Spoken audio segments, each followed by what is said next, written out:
Bem-vindos a mais um Giro Sindical. O Giro Sindical é uma parceria entre o GES e o SINDIC-CT. O GES é o Departamento Intersindical de Estatística e Estudos Socioeconômicos e SINDIC-CT é o Sindicato Nacional dos Servidores Públicos Federal da área de Ciência e Tecnologia no setor aeroespacial. Este programa vai tratar de um tema que atinge todos os trabalhadores e trabalhadoras do país. Nós vamos falar sobre a política de valorização do salário mínimo. Entre 2004 e 2019, vigiu no país uma política que reajustava os salários acima da inflação. Dessa forma, só para a gente ter uma ideia da importância da política de valorização, ao final de 2019, nós tínhamos um salário mínimo de R$ 998. Sem a política de valorização, esse mesmo salário seria de apenas R$ 425. O presidente Lula, desde a campanha, reafirmou o compromisso de fazer uma nova política. Para isso foi criado um grupo de trabalho. O grupo de trabalho fez uma reunião no dia 3 de abril e nessa primeira reunião já foi apresentada uma nova política por parte das centrais sindicais. Para a gente entender a política que foi apresentada, para a gente entender os impactos da ausência e da presença de uma política de valorização do salário mínimo, quem vai ajudar é o Fausto Augusto Júnior, ele que é o diretor técnico do DIEESE. Fausto, muito obrigada e bem-vindo mais uma vez ao Giro Sindical. Eu que agradeço o convite de novo, Renata. É sempre um prazer poder estar aqui conversando e conversar sobre um assunto tão importante, né, que é a política de valorização do salário mínimo no momento em que ela está em discussão. Fresquinho. A gente já falou aqui, Fausto, que o governo, a partir de 2019, nós não tínhamos mais uma política, ou seja, durante o governo Bolsonaro, não houve nenhuma nova contratação de regras e ficou apenas o reajuste pela inflação. Nesse mesmo período, assistimos no país uma piora dos indicadores sociais. Aumentou a desigualdade social, aumentou a insegurança alimentar. Eu queria perguntar para você se é possível estabelecer alguma relação entre a ausência de uma política que valorize esse piso mínimo nacional e a piora desses indicadores sociais. E se sim, quais são os mecanismos que transmitem uma coisa à outra? Como que dialogam esses indicadores com o salário mínimo?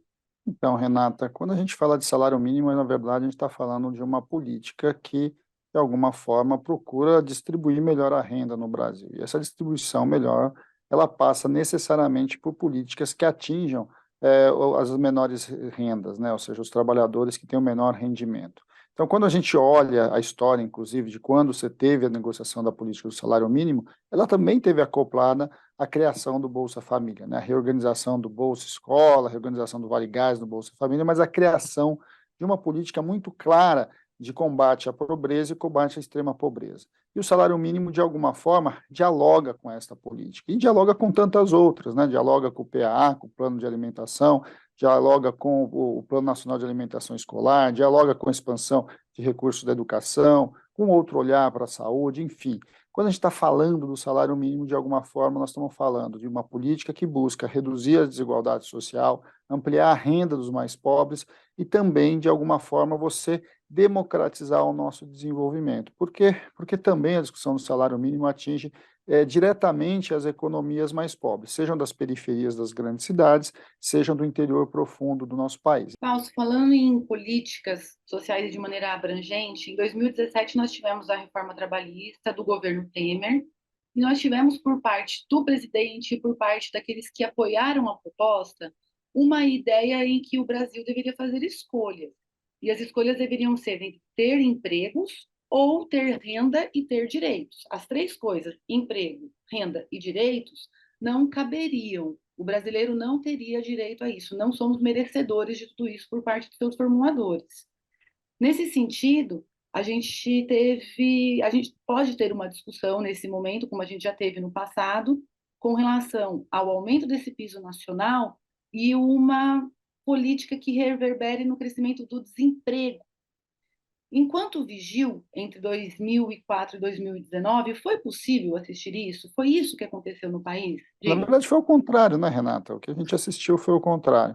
A valorização do salário mínimo, ela cumpriu um papel bastante importante, porque ela foi uma das bases de um projeto de desenvolvimento que colocou recursos na mão dos mais pobres e que levou recursos, levou dinheiro, né, ou seja, fez a economia gerar, nas diversas economias. É claro que não foi só isso que puxou o crescimento econômico ali desse período que vai ali entre 2004 e 2013, principalmente, que foi o auge aí do nosso crescimento econômico, mas ele foi bastante significativo nisso.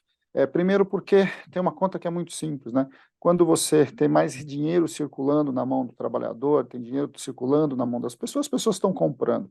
Pessoas que ganham um salário mínimo, na Uhum. verdade, compram coisas muito básicas. Nós estamos falando de alimentos, nós estamos falando de vestiário, né? O vestuário é muito básico também. Nós estamos falando de condições mínimas ali de sobrevivência. Então, de alguma forma, nós estamos falando de reaquecimento de cadeias que são muito rápidas, de certo modo, do mercado, inclusive se autoinvestir e ali construir minimamente mecanismos para que ele possa suprir essas demandas. E é também por isso, entre outras coisas, que também a gente não viu a geração de inflação, que é uma outra coisa que se fala muito. O salário mínimo pode gerar inflação.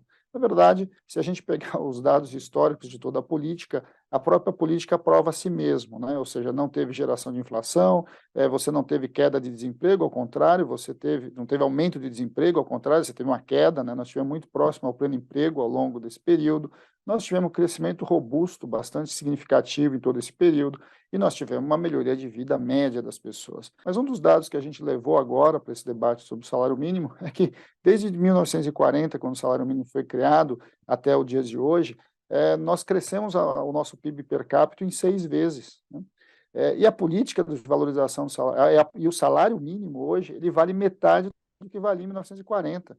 Então, na verdade, se fosse real, ou seja, se a gente tivesse, na verdade, nos booms de crescimento da produtividade do Brasil, distribuído renda, tivesse uma política ativa de colar ali o crescimento econômico à valorização salarial, o Brasil muito provavelmente teria superado os seus limites do subdesenvolvimento. Muito bem, então, feito um balanço agora nesse primeiro bloco do período que vigiu uma política, no segundo bloco a gente vai falar sobre a proposta que foi apresentada no último dia 3 de abril. Continue com a gente, o Giro Sindical faz um intervalo e volta já.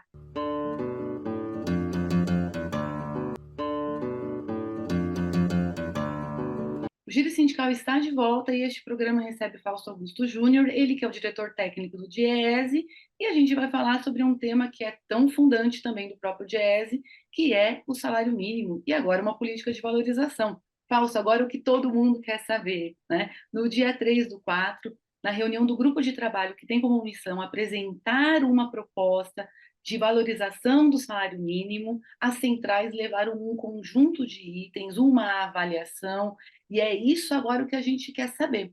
O que é que foi apresentado? Em que sentido, em que momentos, em que itens essa proposta difere da política que a gente tinha anteriormente e que novidades ela traz? Bem, Renata, primeiro a proposta foi discutida longamente entre o conjunto das centrais até poder se chegar a partir de uma avaliação, inclusive, do que foi a política e dos limites daquela política que foi implementada e que se extinguiu ali ao longo do final ali de 1919, de 2019. A primeira questão que foi discutida, que foi debatida e que foi levada é que nós precisamos ter uma política de longo prazo.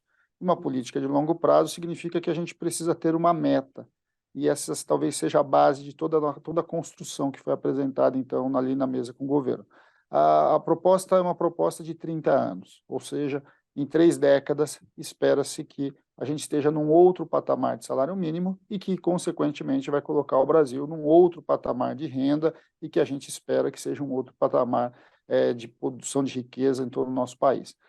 E como meta, se propôs uma coisa muito simples, quero que o salário mínimo volte, daqui 30 anos, ao patamar que ele tinha em 1940, ou seja, que a gente voltasse a um patamar de em torno de R$ 2.450, que seria o valor do salário mínimo de 1940 atualizado. E por que isso? É porque quando o salário mínimo foi criado, ele foi criado para garantir o mínimo de renda para uma família, garantir habitação, garantir alimentação, garantir uma vida razoável dentro de inclusive de um padrão de consumo muito inferior ao padrão de consumo que nós temos hoje nas diferentes classes, né? Isso é bastante importante. Então é razoável a gente trabalhar com a ideia de que voltar a um patamar que nunca nós deveríamos ter saído é a base do crescimento, a base do nosso desenvolvimento. E por que 30 anos, né? Porque nós trabalhamos com uma meta também bastante simples. O Brasil cresceu desde o Plano Real, ou seja, desde 94 até 2022, ou seja, nos últimos 28 anos, nós crescemos uma média de 2,4%. Ou seja, se o salário mínimo crescesse de maneira real, todos os anos, 2,4%, que foi a média dos nossos últimos 30 anos, a gente atingiria essa meta de atingir os R$ 2.450 de salário mínimo real, ou seja, o salário mínimo de 1940. Né? Como meta também, a gente trabalha a ideia de que num prazo um pouco maior, em torno de 34, 35 anos, nós podemos chegar à metade do salário mínimo do Diese, que é construído aí para uma família e que, de alguma forma, poderia garantir ali uma renda um pouco mais equivalente às necessidades da classe trabalhadora. Então, trabalhar com o longo prazo foi importante. E aí isso definiu-se a tese de que nós precisamos buscar um piso de aumento salarial. Então, a tese é: volta-se à política anterior, paga-se a inflação, né, o INPC do ano anterior, atualiza-se, mais o PIB dos 2 anos anteriores, mas baseado num piso, e esse piso é 2,4%. E aí, o que significa ter um piso? Significa que se o PIB for 4%, o reajuste do salário mínimo vai ser 4% de aumento real. Se o PIB for 1%, o reajuste vai ser de 2,4%. E por que a gente está trazendo essa discussão do 2,4%, inclusive? A gente está trazendo essa discussão do 2,4% porque é preciso que a sociedade brasileira como um todo faça o debate das suas metas de crescimento. Não é possível que a gente tenha metas de inflação que coloque o Brasil com uma taxa de juros, com a maior taxa de juros reais do mundo, e a gente não tenha nenhuma meta de crescimento econômico, que a gente não tenha nenhuma meta de melhoria da renda das pessoas, de melhoria de vida das pessoas. Então, ter como um patamar mínimo, uma meta mínima anual de 2,4% de aumento do salário mínimo, também é uma forma da gente dar o recado para a sociedade que é preciso que a gente garanta, no mínimo, um crescimento econômico que é o equivalente ao que nós crescemos nos últimos 30 anos. E que não é suficiente, nós sabemos que não é suficiente, é muito aquém da nossa necessidade. Mas se nós não dissermos isso, como é que a gente faz o enfrentamento do que nós estamos vivendo, por exemplo, com a discussão da meta da inflação? É fundamental que a gente traga esse debate para nós nesse momento. Bem, essa é a base da política, ou seja, nos próximos 30 anos, então, você tem inflação, você tem PIB, mais um piso aí de 2,4%. E a ideia é que essa política possa ser renovada, possa ser rediscutida a cada 10 anos. Por que a cada 10 anos? Porque a cada década você tem ciclos econômicos diferentes e que a gente pode debater, acelerar ou compensar essa questão do salário mínimo. Agora, para o governo Lula, foi apresentada algo um pouquinho diferente, porque o governo Lula tem um compromisso muito claro do presidente, inclusive anunciado tanto no seu programa de governo quanto por ele próprio em vários momentos depois da posse, de que o salário mínimo é uma prioridade, né? Que precisa colocar o pobre no orçamento e o rico no imposto de renda. Eu acho que essa é uma frase que nós devemos usar como mantra de todos nós aqui. E para o governo Lula, o que está sendo proposto não é muito mais do que foi feito ao longo dos governos Lula e Dilma, em que o salário mínimo foi ajustado ao ano, em média, 4,8%. O que as centrais fizeram como proposta é que a gente colocasse até um ponto a menos, ou seja, garantir um aumento real mínimo ali de em torno de 3,8% ao ano. E isso significa o quê? Pegando as projeções de crescimento econômico, significa que você teria inflação, mais 2,4%, que a gente trabalha com esse número, ele tem que ser um número forte, e mais o PIB que for conquistado pela economia brasileira ao longo dos próximos 3 anos. Isso significaria o quê? Significaria que a gente teria, por exemplo, já no próximo ano, em 2024, a inflação, que seria alguma coisa perto de 5,5%, 5,6%, que estava sendo prevista, mais um PIB de 2022 de 2,9%, mais 2,4%, e que isso daria em torno de 11, 11,5% de reajuste para o salário mínimo já em 2024. Em 2025, de novo, a inflação, mais o PIB, aí sim de 2023, e mais 2,4%. E isso ao longo até 2026. Nas nossas contas, nós devemos chegar ali entre 3,8% e 4,5%, o reajuste real aí do salário mínimo no governo Lula, que é muito parecido, muito próximo do que foi nos governos do PT. Fausto, duas perguntinhas pontuais. Você explicou a regra, mas quando a gente vai fazer um debate, colocar para muitas pessoas, costuma aparecer a pergunta: e se a gente tiver uma situação na economia mundial, por exemplo, como da pandemia, em que o PIB decresceu? E não foi só no país, foi no mundo inteiro. como fica a regra?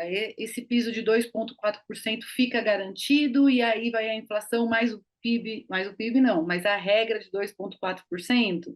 Essa é uma dúvida. E a outra dúvida é essa política dá conta também de recuperar aquilo que a gente não conseguiu fazer durante a ausência dela, durante o governo Jair Bolsonaro? Então, acho que são duas perguntas importantes. Primeiro que a ideia de você ter um reajuste com um piso de 2,4 é garantir exatamente isso, porque esse foi um dos problemas da política passada.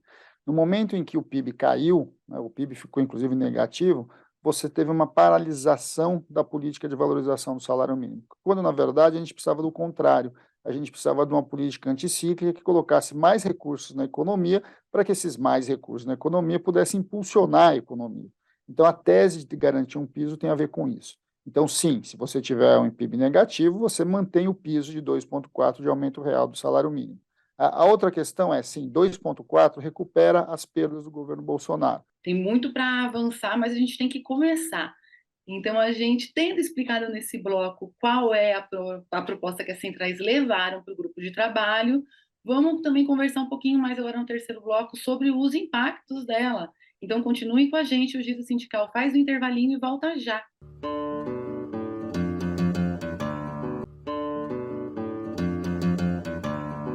O Giro Sindical está de volta e conta hoje com a presença do Fausto Augusto Júnior, ele que é o diretor técnico do Diese, e a gente está fazendo aqui uma conversa sobre a política de valorização do salário mínimo.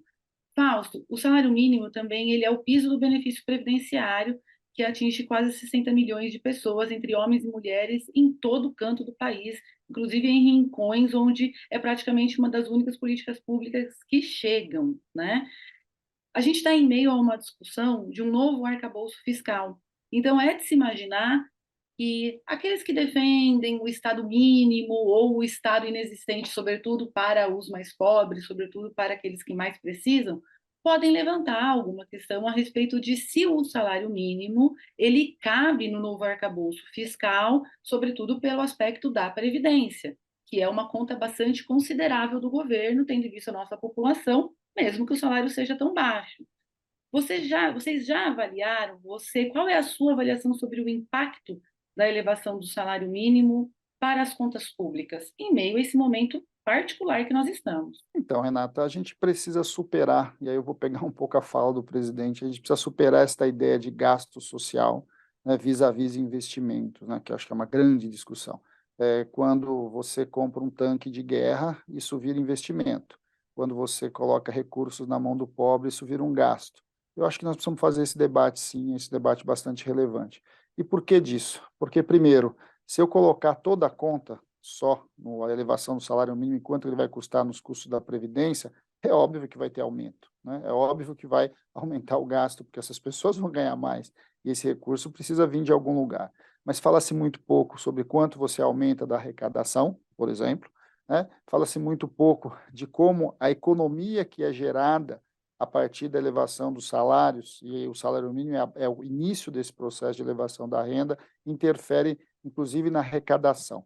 Eu vou te dar um dado bem interessante, Renata. Se a gente pegar o período do Plano Real, de novo aí os 30 anos, né, a gente vai ver que existe uma elasticidade de arrecadação da Previdência que é mais do que o dobro, mais do que 2 quando a gente fala em arrecadação previdenciária. Ou seja, enquanto o nosso PIB cresceu em torno de 50% nesse período, a arrecadação previdenciária cresceu 120%. Salário mínimo, ele está longe de ser um problema fiscal. Na verdade, ele é um mecanismo de viabilizar crescimento econômico e efetivamente equalizar a nossa dívida. Então, é nessa linha que a gente precisa. Ninguém faz esse debate de quanto que vai ser o custo fiscal, quanto a taxa de juros fica em 13,75, né? Porque, afinal de contas, a gente só discute o primário. Mas, na verdade, a gente está gastando, para você ter uma ideia, mais de 500 bilhões só de juros. 500 bilhões, Renata, é muito mais do que a gente gasta em saúde e educação juntos no nosso país. E a gente, de fato, precisa fazer esse debate. Nós precisamos reduzir taxas de juros, sim, e nós precisamos aumentar a arrecadação sobre os mais ricos, sim.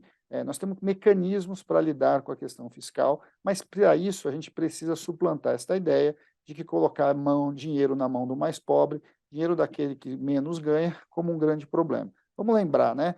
Quem ganha salário mínimo normalmente não deposita o seu dinheiro em contas no exterior, não transfere renda para os mais ricos, e são normalmente aqueles que mais pagam impostos, porque os impostos sobre ali o vendido, né, sobre os itens de consumo são muito altos no Brasil em relação ao que a gente vê aí da nossa política de imposto sobre a renda e patrimônio. Considerando o nosso conjunto da classe trabalhadora brasileira, nós temos categorias que têm representação sindical, fazem negociação coletiva e, pela força de suas lutas, conseguem estabelecer um piso da categoria acima do valor do salário mínimo. Como um aumento do salário mínimo e a retomada da política de valorização afeta, se é que afeta, esses pisos que são negociados acima dele? É positivo ou não influi, ou não há uma interferência? Então, Renata, a gente consegue assistir dois movimentos diferentes. O primeiro movimento é que, sim, o salário mínimo tem um efeito de puxar os pisos salariais. É claro que a tendência dos pisos salariais é crescerem é, o equivalente ou muito próximo ao que cresce o salário mínimo. Agora, é claro que isso tem a ver com a dinâmica de cada setor, porque o piso tem a ver com isso. De alguma forma, ele tem a ver com o setor, ele tem a ver com o próprio crescimento da economia, com a força do movimento sindical no processo de negociação. Agora, o salário mínimo ele é um indutor, ele avança e empurra os pisos para frente.